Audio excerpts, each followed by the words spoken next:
Let's jump into accountabilities. When you're dealing with temptation and you're celibate or you're living for God, it doesn't matter what journey you're on.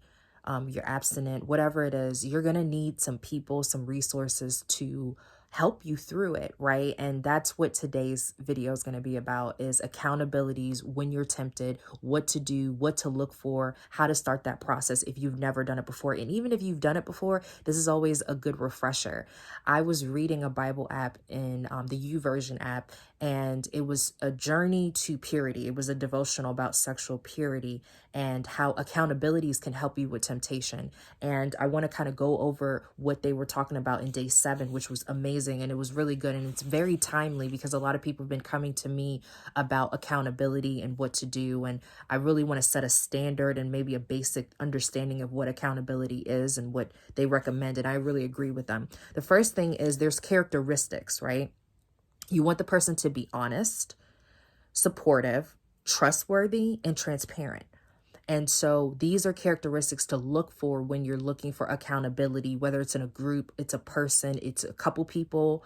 So make sure that you look for that characteristics before you jump in and commit to something that you're not sure about, because you're going to need all 4 of those things to move forward. The other thing they talk about is when looking for a person, make sure you have these 3 things. You have standards. This is what I will and will not do. You have expectations. This is what I expect from you. This is what you expect from me. And we have boundaries. So we're not calling each other at 2 o'clock in the morning, or maybe we are. Maybe the boundary is on Sundays, I rest. So maybe we don't check in during that time, but we have to have some type of boundaries where, you understand that this is the best way to contact me. This is the way I feel supported. So you got to have some boundaries around the relationship because it's just helpful. You don't want to just be out there. You have no idea. You're just saying whatever. Have some boundaries and figure out what that's going to look like.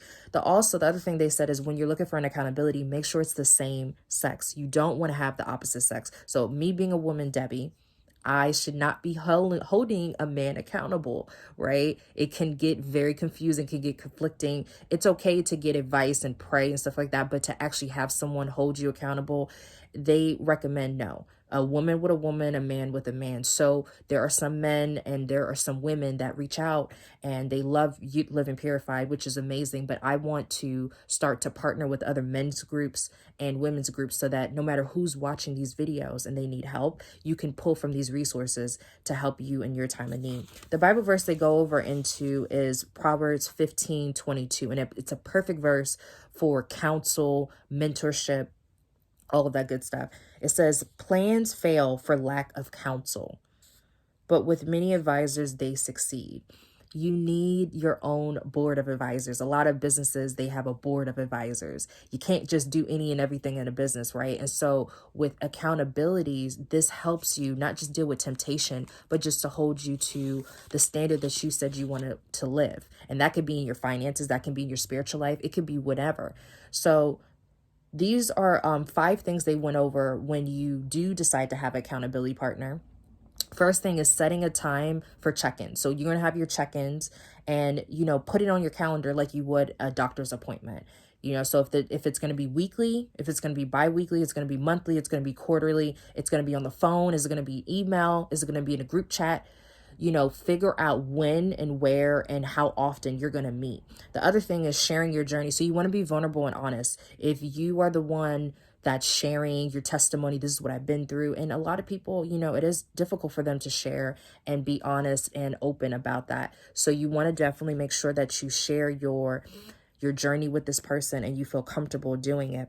Also, the third thing they say is choose one thing to counter each session. So you don't want to spread yourself thin. Let's say you're struggling with porn, or you're struggling with lust, or you're struggling with being in a relationship, or loneliness, or you are struggling with comparison. Whatever it is that you're struggling with that's not helpful to you, just pick that one thing, and maybe the next few sessions you focus on that. It's kind of like therapy, really. You focus on this until you talk about your strengths and your weaknesses. You talk about opportunities and what to do. You pray and all that good stuff, and track what you're doing and where you're at. The other thing they talk about is celebrating your wins and acknowledging it.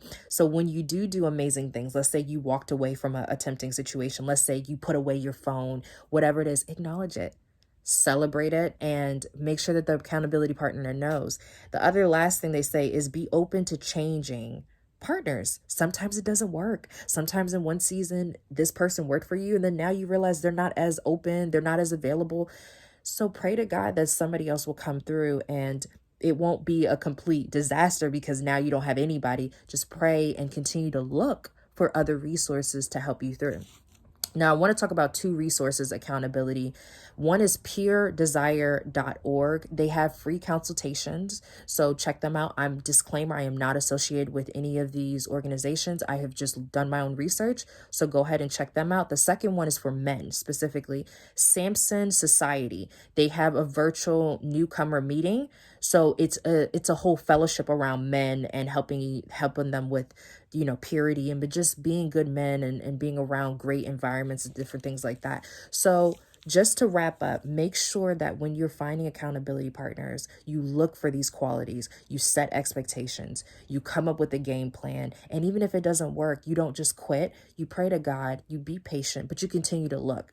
So if you did like this video, let me know. Thank you so much for watching Living Purified. My name is Debbie, and I will see you on the next video. Bye.